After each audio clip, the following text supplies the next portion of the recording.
So today we've got a 1998 Hamer Echotone, kind of a Gibson ES335 inspired guitar. So in the early 70s, Paul Hamer and Joel Danzig owned a small repair shop, a guitar restoration and repair shop in Wilmette, Illinois. As an aside, Wilmette was where my Aunt Ruth raised her 4 children, so my cousins were from there, and I spent a lot of time in Wilmette when I was a kid.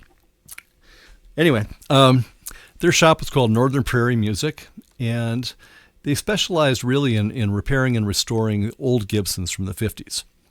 That was their niche market. And they were not really impressed with the Norland-era Gibsons that were being produced at the time.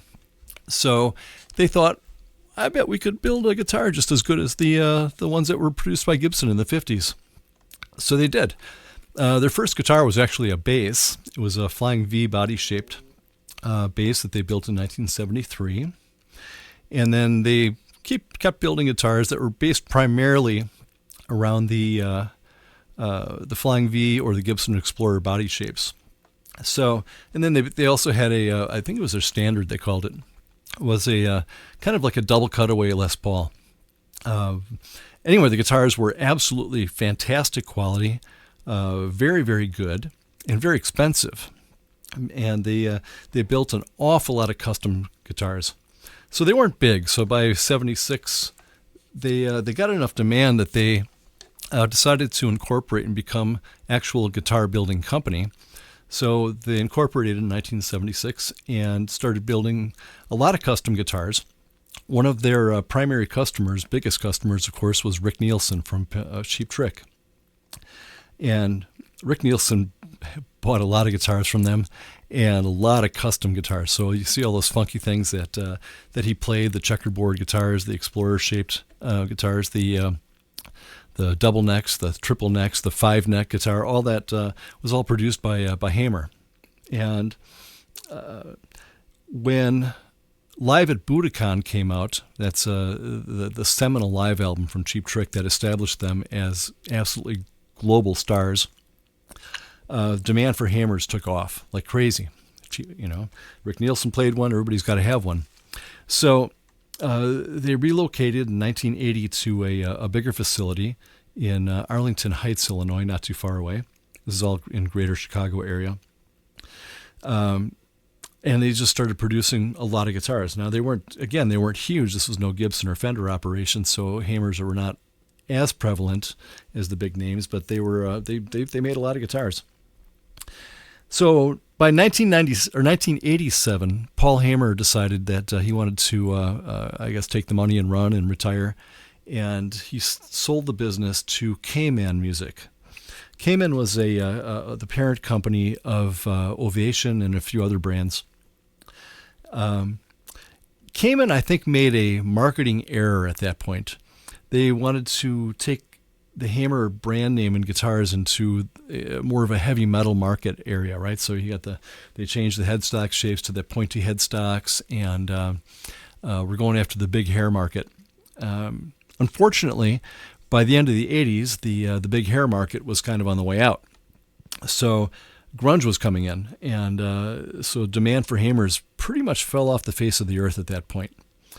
So by 1997, they shut down the Arlington Heights factory altogether, and they moved Hamer production to a kind of a small corner of the Ovation factory in Connecticut.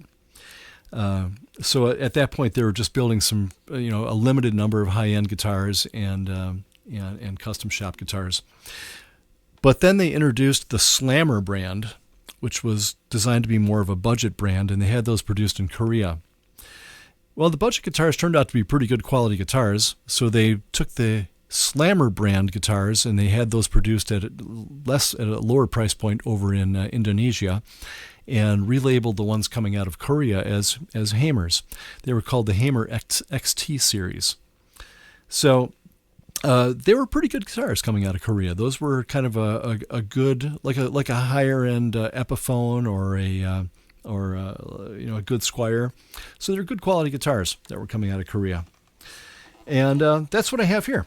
This is a K-Man era Korean-built Hamer Echotone. So it's based, obviously, on the ES335. It's a semi-hollow. It's a nice guitar. Now, when I got the guitar, I bought this guitar totally on a whim. It was just a total impulse purchase. I had stopped in my little town that I live in. We used to have a music go-round store, and I'd stopped the music go-round to see what they had, and was just kind of checking stuff out, and saw this guitar, and it's kind of spoke to me and said, "You should take me home and play me."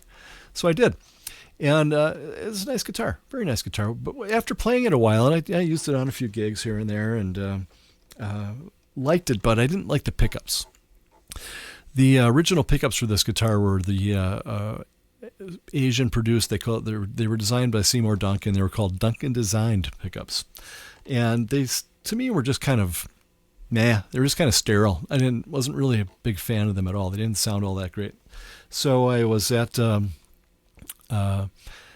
Guitar Center over in Brookfield one day, and happened to stumble across a set of Duncan Fat Cats single coil pickups.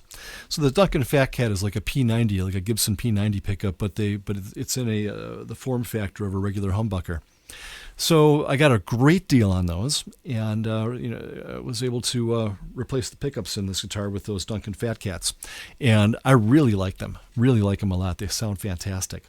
As an aside, if you've ever owned a semi-hollow guitar and you want to swap out the pickups and the pots and the switches and all that, have a lot of patience. It was an adventure. It's the first time I've done that on a guitar like this. So it was you're fishing through the F holes and tying string to everything, trying not to lose everything. So anyway, I did that, and I've had this guitar since 1999. I like it. It plays great. And, I bought it. It was brand new when I bought it, and unusual for music go-round. Music go-rounds are usually used equipment, but this one was brand new. It was labeled as a B stock. Now, I don't know why it was labeled B stock. The only flaw I can find, there's a little bit of a finish drip over here on the edge. Other than that, it was perfect. So I did have to give it a little bit of a setup, and I had to do a little fret leveling on it because there was a couple of high frets.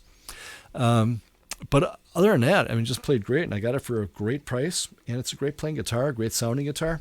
The one thing that's really kind of funky about this guitar is in a good way, is it has this that kind of standard Gibson cherry finish on it.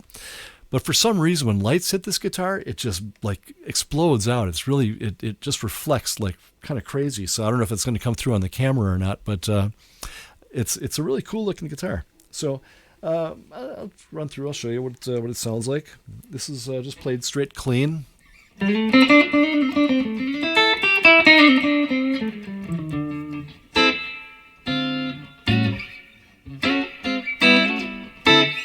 That's the neck pickup if I run both pickups.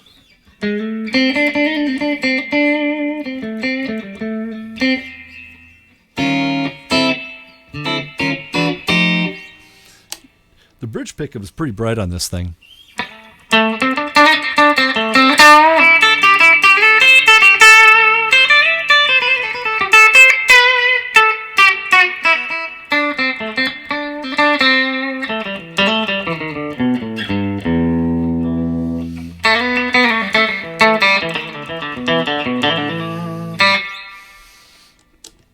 But I like the neck pickup in particular on this guitar. I think it's got a great woman tone. It's just killer. You